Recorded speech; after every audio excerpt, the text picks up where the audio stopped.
Olá, aula de Sociologia, continuando o nosso estudo sobre os modos de produção. A última aula falamos sobre o modo de produção capitalista e hoje vamos falar sobre o liberalismo econômico.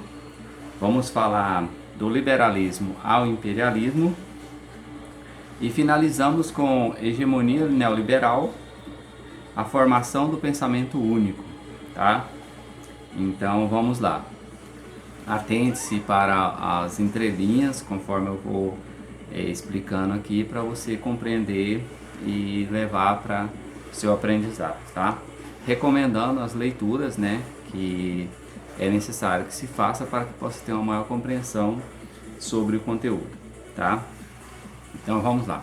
Assim como a sociologia, a economia política surgiu durante o século XVIII, em meio às transformações socioeconômicas geradas pela Revolução Industrial. Então, a gente, conforme vamos estudando, a Revolução Industrial ela vai trazer todas essas transformações da qual nós estamos estudando sobre os modos de produção. Tá? Os primeiros economistas procuravam explicar a questão do desenvolvimento a partir das leis naturais, da chamada economia clássica, que eram vistas como fixas e eternas, nem boas nem más.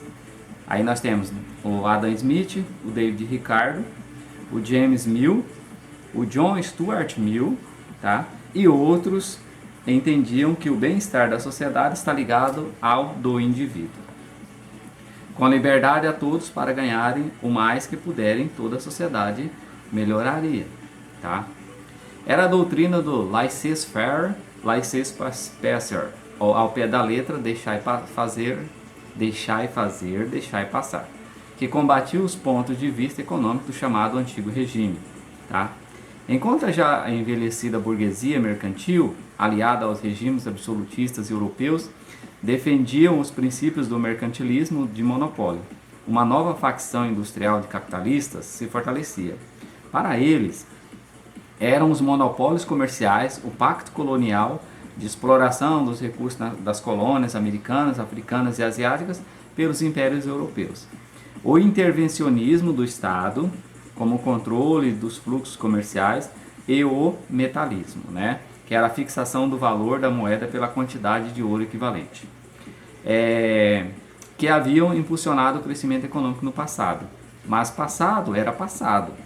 Era chegada a hora do grande salto, e o que antes havia acelerado a economia, agora era um freio e deveria ser superado.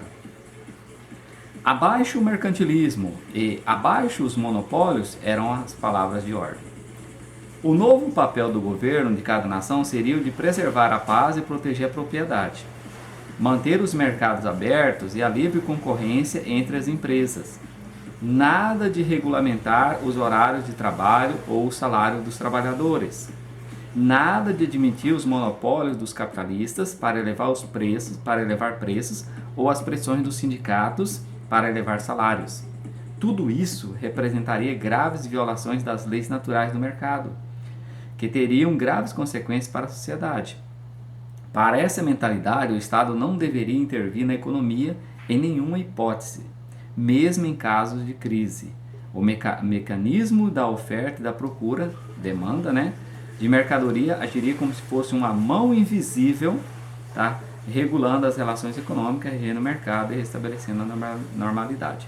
Então eu recomendo que vocês leiam mais sobre esses termos, principalmente o Adam Smith, na Riqueza das Nações, essa ideia da mão invisível que funciona nos mercados, como que funcionaria isso, tá?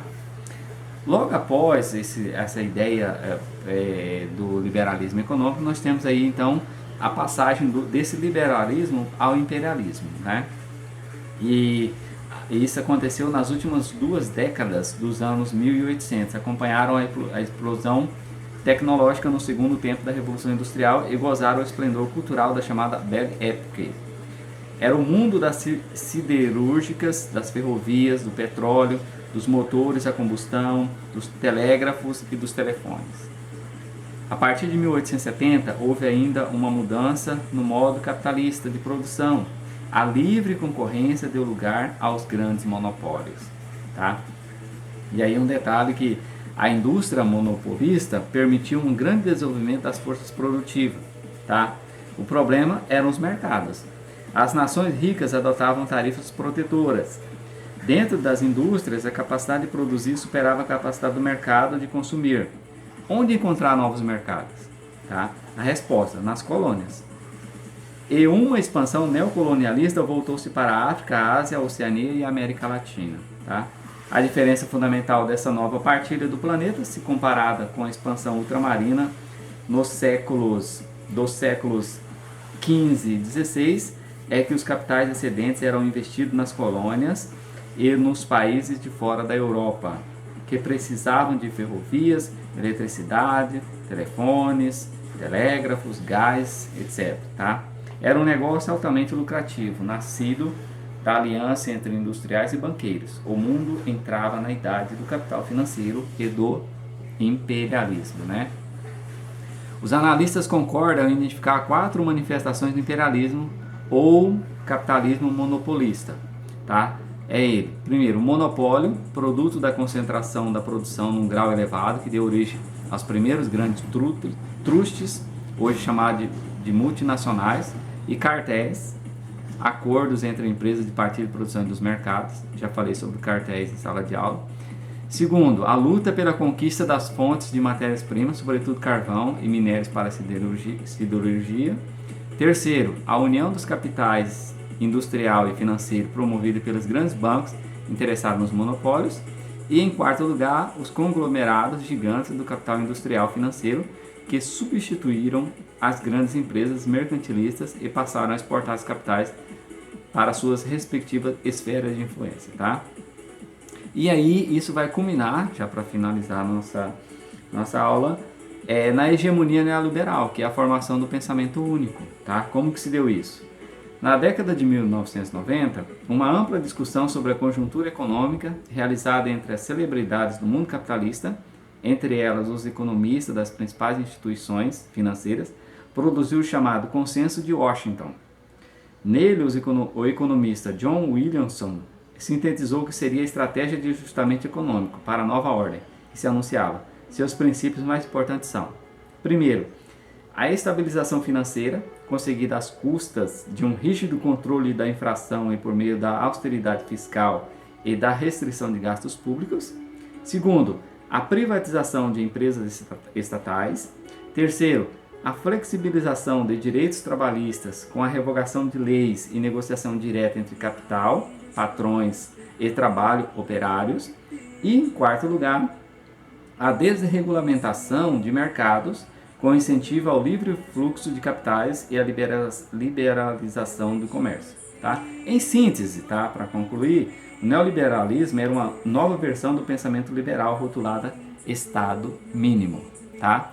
Então, procure pesquisar um pouco mais profundamente sobre esse assunto, porque é um assunto que com certeza vai te ajudar a partir do entendimento no Enem, nas suas próximas atividades, tá bom?